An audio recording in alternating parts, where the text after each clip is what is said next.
Bora, Fel, para as últimas informações do Corinthians nessa segunda-feira. O Timão que deve apresentar o seu meia, o novo reforço marroquino. E o Dorival falou se pediu o jogador ou não, se foi indicação do Memphis. E também tem mais sobre o volante Alan. Será que chega hoje para assinar com o Coringão? Tudo agora nesse vídeo. Deixa o seu like, se inscreve no canal para você não perder nada do Timão. Trouxe mais relações, bora pro vídeo. A gente ouviu o Dorival respondendo ali na entrevista coletiva, principalmente a demora por substituições do lado do Corinthians. Então, se ano passado o Corinthians foi tão feliz nos derbys, em 2026 a história pelo menos começa diferente, Lili. Pois é, Bruno, beijo pra você, aos amigos do estúdio, ao fã de esportes. Muitos torcedores ontem falavam, né, que foi um cenário muito parecido com o Corinthians do ano passado, em que alguns jogos o Palmeiras jogava melhor, mas aí o Corinthians conseguia vencer e dessa vez foi ao contrário, né, o Corinthians, o próprio Dorival, os jogadores ali na zona mista reconheceram a entrega, a raça em campo, a vontade de vencer, mas aí acabou que o resultado foi negativo para o Corinthians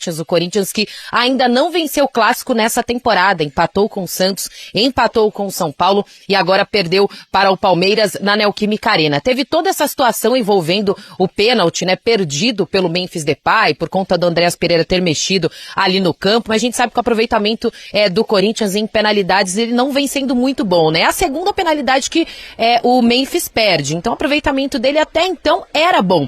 Teve aquela cavadinha lá no Walter, né, contra o Mirassol, e depois essa escorregada aí na hora de cobrar o pênalti, que poderia mudar um pouco ali o jogo, já que o Corinthians era superior naquele momento. E justamente o Memphis foi bater, porque o Yuri Alberto, né, o batedor de pênaltis do Corinthians, ele também não tem um aproveitamento tão bom, veio perdendo os últimos pênaltis, então por isso o Memphis assumiu ali para bater, mas também não conseguiu. E aí eu te falo uma coisa, ontem o Corinthians tinha a chance de cravar a classificação e também, né, de garantir jogar em casa nas quartas do Paulistão. Agora precisa de um esforço maior no final de semana, quando encara o São Bernardo. O técnico Dorival Júnior deve colocar aí alguns titulares, né? Ele estava, na verdade, fazendo um planejamento visando o brasileiro, porque quinta-feira tem o Bragantino e o Corinthians perdeu para o Bahia na estreia. Ele diz que vai manter o mesmo planejamento, mas aí ele precisa garantir essa vaga aí, a chance de jogar em casa no Campeonato Paulista, então pode ser que alguns principais jogadores atuem também contra o São Bernardo. O Dorival, que também ontem na coletiva deixou claro que o Zaccaria, né, o jogador marroquino, meia que deve ser apresentado em breve no Corinthians, não foi indicação dele, nem pedido dele, né? Tá mais do que claro que foi um pedido do Memphis Depay, inclusive uma apuração, né, que acabei fazendo com fontes aqui do Corinthians, é que desde o ano passado o Memphis tenta trazer o Zaccaria para vestir a camisa do Timão. Mas aí, era o Fabinho Soldado, na época também havia o Transferban, na época o setor, né, que cuida dessa parte de scout, não tinha tanta informação assim sobre o Zaccaria, então não seria um jogador que o Corinthians apostaria ali pra trazer. Como havia o Transferban, então ficou tudo certo, né, foi avisado ali para o Memphis de que naquela época ele não poderia chegar e vestir a camisa do Timão. Agora que caiu o Transferban, novamente o Memphis indicou, né, esse meia de 32 anos e agora de fato ele vai vestir a camisa do Timão, passa por exames médicos nesta segunda-feira e em breve será apresentado, Bruno. E aí, Felipe? Vamos falar do Zaccaria? Ah, é verdade. Zaccaria, novo reforço do Corinthians. Porque o Dorival falou que não pediu, foi isso? É que assim, vou explicar toda essa questão. Ontem o Zaccaria, meio marroquino, que estava na Neoquímica Arena ontem, inclusive, a transmissão de algumas emissoras flagraram ele por lá. Ele estava no campo, flagraram ele por lá. Vamos lá, o Corinthians ele tem buscado no mercado ser um time mais criativo e fugir do óbvio, daquelas contratações óbvias, então procurou, o scout vai lá, sonda alguns nomes, mas o Zaccaria foi uma indicação do Memphis ao departamento de scout do Corinthians, à diretoria. O Memphis, inclusive, falando com algumas fontes, já tinha indicado outros jogadores, mas ele nunca tinha sido ouvido, sabe, das indicações, não tinha dado avanço nos nomes que ele tinha colocado na mesa do Corinthians. Nesse caso, o nome agradou. Então vamos lá, o Dorival falou na coletiva que não era um nome que tinha sido indicação dele e faz parte, porque alguns nomes o técnico, a comissão indica, outros o departamento do scout, a diretoria indica. Nesse caso, passou por todos os departamentos de análise e viram que ele se encaixava no que o Corinthians precisava. Nas características de um meio armador, dentro de campo, um cara que tem um perfil que o Dorival precisava, então o Corinthians fez um movimento e contratou o Zaccaria. Ele chega com contrato até o final desse ano, Foi uma indicação do Memphis, eles já são parceiros de longa data. Ah, é? E me passaram também que eles chegam numa realidade financeira muito dentro do que o Corinthians pode pagar. E também do que a do futebol brasileiro. Então, os custos são baixos quando se trata de um jogador que tem rodagem no futebol internacional. E ele chega agora, que ele tem 32 anos, se eu não me engano, é um jogador rodado, já atuou com o Memphis na Holanda. Então, ele chega com um custo baixo e também uma oportunidade de mercado. É isso, o Corinthians tentando fugir do óbvio, de jogadores óbvios, foi atrás do exterior, ouviu uma indicação do Memphis e resolveu contratar o Zaccaria, que estava na Neoquímica Arena ontem e vai assinar até o final deste ano. Mas é uma indicação do Memphis, então. Isso, foi uma indicação do Memphis. O Memphis ele já tinha indicado outros nomes para o Corinthians, de outros jogadores, sim. E aí o que me passaram, que ele nunca tinha sido escutado sobre esses nomes, sabe? Tipo, obrigado Memphis, legal, vamos analisar por aqui. Nesse caso, o Corinthians viu uma oportunidade de negócio. Então isso quer dizer que o Memphis vai ficar, ou não? Pode ser um indicativo? Acho que pode, né? Na cabeça dele, o que o Memphis pensa? Ele entende que se você trouxer jogadores com outro tipo de visão de jogo, de tática, até mesmo de cultura de jogo, cultura de estrutura, o que pode ajudar e tal, você pode agregar no futebol brasileiro. Então, assim, quando você tiver jogadores de fora, e assim, para quem pensa que o Marrocos não é uma grande escola, cara, Marrocos, na última Copa do Mundo, basta ver qual foi a posição na Copa do Mundo, né? Então, assim, a gente tem grandes jogadores marroquinos hoje.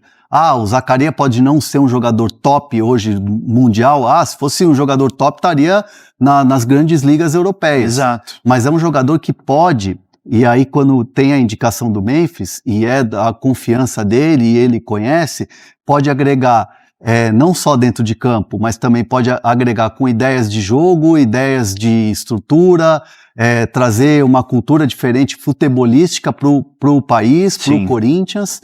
Então essa é a ideia. Querendo ou não, é uma aposta. E o Memphis sempre deixou isso muito claro dentro do clube, que pro Corinthians poder ser um clube que pode crescer ainda mais, que pode expandir ainda mais, que é uma marca gigantesca que pode expandir, poderia trazer perfis de jogadores de fora para agregar dentro do clube. E só completando a informação, ele chegou com o contrato até dia 31 de dezembro deste ano, no final deste ano, 2026, com opção de renovar por mais um ano, também se ele atingir metas estipuladas no contrato. E bom frisar aqui, o Memphis ele indicou a contratação, mas não foi ele que contratou. Ele indicou, e aí o departamento de futebol e o departamento de análise, de scout, que deu o avanço nas conversas. Então, foi apenas uma indicação, e aí o Corinthians viu que fazia parte do perfil procurado no mercado e decidiu avançar. E aí, o que o Dorival também falou ontem, não foi uma indicação dele, mas teve uma conversa com a comissão, falaram assim, Dorival, tem esse nome, agradou, contratado. Pronto. O Corinthians não vai contratar um jogador sem o aval da comissão técnica, Bruno Vicari. É bom frisar isso. Eu tô vendo aqui ainda, o pessoal tá comentando essas histórias todas aqui. O Wellington Miranda tá perguntando do Alan, e outros perguntaram aqui do Alan no Timão. O Alan qual que é? Volante. É o do Flamengo? É o do Flamengo? Bruno Andrade. Porque quem mais queria? Não era o próprio São Paulo? O Vasco. É isso. São Paulo e Vasco. São Paulo e Vasco. Fala, Bruno. Não, para reforçar isso, trouxemos isso durante o fim de semana, né, que estava encaminhado, enfim, faltava só uns acertos burocráticos, coisas simples. O que eu tenho de informação com o Hernan é que o Corinthians paga a totalidade do salário dele e há uma opção de compra, cerca de 2 milhões de euros, depois de um ano de contrato por empréstimos. Tá para chegar aí, não sei se é hoje ou no máximo amanhã, a São Paulo para ficar à disposição do Dorival Júnior, mas é isso, o Corinthians contrata um volante que o Vasco tentou a pedido do Fernando Diniz, só que o Corinthians levou a vantagem, até porque também o Flamengo não quis negociar com o Vasco, muito por conta, claro, da rivalidade regional. E a resposta foi assim, coisa do campo, jogador com jogador, o Yuri fez no Allianz, o Flaco também fez do outro lado, e os caras se acertam em campo. Aquilo que você tinha falado. Fiquei engasgado, né? Tipo assim, cara, tirou onda, subiu na bola, chutou a bandeirinha.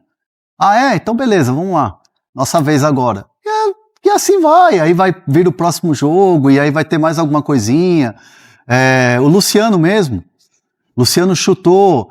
Cara, quando o Luciano entra para aquecer, a Itaquera vem abaixo. Como quando o Carlos Miguel entrou em campo ontem, a torcida do Corinthians foi abaixo, né? E o Luciano sempre faz gol lá em Itaquera. Não me lembro de cabeça aqui se ele fez outro depois de ter chutado a bandeirinha. Então, assim, me arrisco a dizer que ele não vai chutar de novo. Acho melhor não, né, Vitor? Vai evitar. Eu já falei, eu não gosto de Vai dessa. evitar. Cara, mas isso aí, como o Hernan falou, é muito do futebol, cara. O cara provocou uma vez, revidou, normal, no caso do rival, fez um gol num derby, num clássico, gol da vitória. Lá no Allianz mesmo saiu Palmeiras e São Paulo, lembra? Que o São Paulo faz o gol e aí os caras lá no túnel, saiu box lá. Foi do Nestor e o Zé Rafael. Nestor e o Zé Rafael, Sabino e alguém também. Mas não pode. Né? Isso aí já extrapola o nível da provocação. Deixou quente, aí é uma onda, né? Mas aí ali é coisa do jogo quente, né? Mas eu acho que o pessoal do Corinthians, tudo bem, fica irritado que o cara foi lá e chutou a bandeirinha, mas, é focar mais em campo, entendeu? A questão, tava perdendo um clássico, levou o gol de uma derrota, então você tem que focar mais em campo e tirar esse foco da provocação, de rebater ali, de peitar os caras. Vai jogar bola, evita de ficar com a cabeça quente nisso, foca mais nas 4 linhas ali. Lá no Rio, por exemplo, Flamengo e Botafogo, quando o Botafogo tava ganhando os títulos e tal, Flamengo e Botafogo sempre era um jogo quente, cara. Sempre era um jogo quente, Fla-Flu. Como o Palmeiras e Flamengo também hoje. Né? Ontem teve de novo ali chute na bandeirinha e tal, né? O Yuri Alberto já tem que liberar 65%. Eu vou falar que eu não gosto. Quando chute da bandeirinha. Eu não gosto, cara. Eu não gosto. Você gosta quando fazem com o seu time? Não gosta. Aí você vai fazendo do outro? Eu não gosto. Eu não sei como é que em Portugal tem isso, Bruno Andrade? Chutam bandeirinha, não chutam? Como é que é aí? Há muita comemoração na base da provocação, mas é raro chute na bandeirinha. Enfim, nossa live não é de opinião, é de informação, mas eu vou muito na sua linha também. Como ali tem o símbolo, é o chute no símbolo, né? Então, se o Luciano faz, tá errado. Se o Yuri Alberto faz, tá errado. Se o Flaco Lopes faz, tá errado. Enfim, ou seja, a gente mostra muito, né, no futebol internacional, no futebol europeu, quando os jogadores entram no campo, entram no gramado, eles tentam não pisar no símbolo dos clubes donos dos estádios. Ou seja, já vimos isso no Manchester City, no Barcelona, no Atlético de Madrid. E aí, quando essas imagens são repercutidas no Brasil, elogios atrás de elogios. Então, o contexto é praticamente o mesmo. Se você não pisa no símbolo, você não chuta o símbolo. Então, se errou o Luciano, errou o Yuri Alberto e ontem errou o Flaco Lopes. Acho que é o desrespeito. O amarelo tá de bom tamanho. Vermelho não, mas o amarelo tá de bom tamanho. E o Corinthians imprime uma pressão no Palmeiras. Pressão mesmo. Começa a rondar a área, começa a criar. Aí o Bidon cresce muito no jogo, o Bidu melhora pelo lado esquerdo. E com 15 minutos o Palmeiras tira simplesmente o Vitor Roque, que sai com um sorriso amarelo e entra o menino Luigi. O Palmeiras se propôs ainda mais a jogar por essa uma bola. E o Corinthians, obviamente, subindo as suas linhas, avançando e pressionando para buscar esse gol, começou a ceder muitos espaços. Tanto que antes do gol do Palmeiras, tem uma bola roubada pelo Luigi no Mateuzinho, o Mateuzinho perde a bola e ele arranca para fazer o gol do Palmeiras. Só que o Mateuzinho tem uma recuperação absurda e consegue impedir a finalização dele. Depois tem um outro lance pelo lado esquerdo do Flaco Lopes que eu citei, que o Bidon vai lá e salva em cima da linha. Depois tem um outro lance em que o Palmeiras estava chegando, isso mais pro final do jogo, em que o Luigi também chuta e o Bidu acaba salvando quase dentro do gol ali. Mas até então, até esses minutos finais com as chegadas do Palmeiras, só dava Corinthians. O Carlos Miguel foi talvez o nome do jogo, porque ele não toma o gol de pênalti, né? Não por mérito dele, mas enfim... Mas ele ele faz pelo menos 3 defesas difíceis. Uma num chute do Matheus Bidu, que a bola vai no ângulo. Um no chute do Matheus Depay, que a bola vai embaixo, ele pega. E outra numa cabeçada a queima-roupa do Gabriel Paulista, que essa é a defesa talvez mais difícil que ele tenha feito. Depois o Corinthians ainda chega numa jogada muito bem tramada do Bidon com o Mateuzinho pelo lado direito, que ele cruza e a bola passa na frente do Carlos Miguel, entre a defesa e o goleiro, e ninguém empurra a bola para dentro. Era uma grande chance também que o Corinthians havia criado ali naquele momento. O Corinthians teve muitas chances para poder abrir o placar e não conseguiu. Gente, isso é do jogo, tá? Eu posso criticar aqui o Yuri, que não fez um jogo vistoso, brilhante. Acho que o Memphis também não fez um bom clássico. Acho que o Memphis também se apagou um pouco depois do pênalti perdido. Tanto que a gente está elogiando os jogadores de defesa aqui e o próprio Breno Bidon como destaques assim, né, do jogo, mas o Corinthians jogou bem, o Corinthians teve chances, o Corinthians teve volume para vencer o jogo. E aí, naquela bola que eu falei que o Palmeiras esperava o jogo inteiro, o Garro perde uma bola na intermediária ofensiva e assim, o Piquerez recupera, mas o Corinthians não está todo postado à frente, ele ainda está no seu campo ali, então teria uma condição interessante, só que o Palmeiras foi muito inteligente, muito rápido, né? Aciona já acho que é o Maurício, aí o Maurício finaliza, ela desvia, quando o Hugo acaba, né, pegando a bola no susto, né? Eu estava considerando uma falha, mas depois do desvio ali, não sei, deve ser uma bola muito difícil, né? Repentina para você espalmar, só que ele espalma no pé do Flaco Lopes. E aí ele chega antes do Gustavo Henrique, o Matheus Bidu tá chegando. Foi um lance muito rápido. E o Palmeiras faz o seu gol. Futebol. O Corinthians jogou melhor. O Palmeiras foi mais estratégico. E o Palmeiras contou com a incompetência do ataque do Corinthians e também com o seu goleiro. E no final acabou resolvendo na única chance que teve. Faz parte, é do jogo. Mas aí você coloca tudo do Corinthians ruim e tudo do Palmeiras positivo? Acho que não. Acho que a gente pode fazer essa análise um pouco mais ponderada. O Abel Ferreira, por exemplo, que foi expulso ali aos 80 minutos, reclamando muito e tal. O Abel, cara, ele provavelmente seria muito criticado, não vencesse o jogo pelo desempenho do seu time. E não foi o caso, porque ele acabou vencendo a partida por uma estratégia que, no fim, deu certo. E o que vale ainda no futebol, acima de tudo, de qualquer coisa, é o resultado. Mas ok, a gente pode analisar que a defesa foi bem, que o time construiu, que o time criou, que o time encarou o Palmeiras assim para construir o seu resultado e não conseguiu. Aí o Flaco Lopes vai lá, faz o gol, comemora na bandeirinha do escanteio, chuta e tal, toma o cartão amarelo por isso, gera uma confusão danada, aquela coisa toda e tal. E ali não tem mais jogo, né? Tem uma outra chegadinha, tem até outros contra-ataques que o Palmeiras acabou jogando. Tem a entrada do Garro no lugar do Matheus Pereira, tem o Vitinho que entra no lugar do Bidu também, mas ali naquela volúpia ali para você tentar alguma coisa no abafa e tudo mais. Em termos práticos, o que esse resultado determinou? O Corinthians poderia ter tido estar numa condição mais tranquila de tabela nesse momento, depende agora do último jogo contra o São Bernardo para garantir a classificação e em que lugar. E o Palmeiras agora é vice-líder, né? Encostou no Novo Horizontino e foi uma grande vitória para poder decidir em casa, né? Nos jogos de mata, o Corinthians agora vai ter que ver esse Paulistão aí, vou te falar, hein? O Dorival falou que, inclusive, nesse último jogo, não vai mudar o planejamento diante daquilo que ele vem fazendo, né? Então, provavelmente, ele deve dar até uma preservada na galera, porque ele tem que pensar no brasileiro também, né? E aí ele vai ver se... Ele diz que confia em todos os jogadores. Então, ele quis dizer o quê? Que ele vai dar talvez botar um misto, alguns titulares no banco, se for o caso e tal, para tentar conquistar um resultado descansando alguns titulares. Mais ou menos como ele fez contra o Capivariano e deu certo, né? 3-0 com gols das categorias de base dos Filhos do Terrão. O que vocês acharam do jogo? Vocês acham que tá tudo perdido, tá tudo ruim? Deixa eu ver se faltou falar de alguma coisa. Acho que os laterais não foram bem no primeiro tempo, depois eles melhoraram. E acho que a nota ruim é do Garro, né, que não entrou bem. Assim, entrou numa... Mas eu entendo colocar o Garro, porque o Garro é um cara que já decidiu contra o Palmeiras muitas vezes. É um cara que tem a bola parada, tem um chute a média distância. Você tirou o Matheus Pereira ali naquele momento, mas você tem o Ranieri na sobra, você tem ainda o André que pode fazer uma correria, mesmo que você tenha Bidon e Garro. Eu não acho que foi por isso que o Corinthians perdeu, né? Você não se expôs tanto, se expôs pelo cenário do jogo. O Corinthians quis ganhar o jogo, avançou suas linhas e se abriu. E ali você tem que ter muita atenção para, quando entregar a bola no pé do adversário, não deixar acontecer o que aconteceu. Então, não consigo criticar a entrada do Garro. Só lamento de que realmente quando ele entra, ele nos mostra que talvez ele não esteja 100%. E se ele não está 100%, temos um problema, né?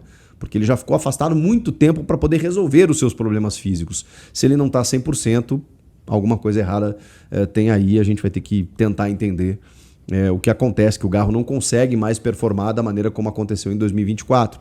Mesmo com o crescimento do Bidon, não deixa de ser ruim, né? A gente perceber, né, o momento que vive o Rodrigo Garro. O Yuri também eu esperava mais, o Memphis também, que está começando a temporada, né? Entrou nos jogos recentes aí, porque ele perdeu também o começo. O Carrilho sentiu mais uma lesão. A gente está num emaranhado de situações novas, né? Com um calendário diferente, com jogos de 3 em 3 dias, com uma temporada que praticamente emendou, né? Os caras ganharam um título dia 21 de dezembro, ganharam outro dia 1º de fevereiro e agora, dia 8, uma semana depois, já tem um derby. E é isso. Se a tua bola não entra na casinha, a pressão vem, a cobrança vem. Não tô nem dizendo que não tem que haver a crítica, o torcedor tá no direito. E eu me permito refletir um pouco, do tipo, caramba, é muita loucura. É muita... E aí, obviamente, né, nem sempre a coisa vai funcionar. Funcionou até contra o Flamengo, funcionou contra o Vasco ano passado, mas, né, em algum momento a tua perna pesa um pouco mais, vem uma lesão, vem um desconforto, vem uma perna mais puxada, uma falta de ritmo, uma bola, né, um chute mais descalibrado, que a bola isola, sei lá. Esse tipo de coisa acontece. Fase de grupos, tá? Ali na frente no mata-mata é que as coisas vão se decidir. Então é isso, mano. Que segunda-feira de M, né? Não falar muito palavrão aqui não, mas, cara, que segunda-feira chata. Mas não é ter arrasada não, mano. Foi um jogo de fase de grupo, tá ligado? Jogamos muito melhor, amassamos os caras. Mas acontece, vai perder, vai ganhar. Mas, cara, no próximo jogo que tiver, espero que tenha ainda nesse Campeonato Paulista, mano. A gente pegar esses caras aí e eliminar eles de novo. Ano passado fomos campeões em cima deles. E esse negócio da bandeirinha, eu fico puto, também não concordo de chutar a bandeirinha, tanto quando o Yuri fez. Claro, a gente tirou sarro, tá, mas é muito chato, mano. É muito, sei lá, deselegante isso daí, cara. Na moral. Cara, eu não sei, eu fiquei com medo na hora ali da torcida invadir o campo pra pegar o cara do Palmeiras. Eu fiquei com medo ali, porque se invade ali e tal, ia dar um. Mano, e a punição ia ser pesada. Ainda bem que a torcida teve a consciência, nem chegou a jogar nada, pelo que eu vi. Mas é isso aí, deixa eles comemorarem o título deles, ganharam do Coringão, né? Se ele vai passar mais um ano em branco, pode gastar 1 bilhão de contratações aí que não vão ganhar nada. Não vão ganhar nada. Time fraco, mano, na moral, amassamos o jogo inteiro. Amassamos o jogo inteiro. Então é isso. Agora, falando dos reforços aí, não conheço o Zaccaria. Eu até comentei ontem, pelo pouco que eu vi, eu achei o jogador não muito intenso, cara. Não sei não, mas eu posso queimar minha língua. Tomara que queime. Ele joga de meia ali, né? Armando. De repente o cara se dá bem. Mas vamos esperar aí. Pelo que eu vi, o salário dele vai girar em torno de 300 a 400 mil mensais. Hoje, pro futebol, não é muito. Quem diria, né? Hoje, pro futebol, um padrão, um jogador bom é 1 milhão, 1,5 milhão. Eu lembro que alguns anos atrás, mano, um jogador ganhava 1 milhão, ele tinha que ser um top do top ali, cara. Mas hoje, banalizaram isso daí, né? Comenta, deixa o seu like, se inscreve no canal pra você não perder nada do Coringão. Então até o próximo, valeu, é nóis.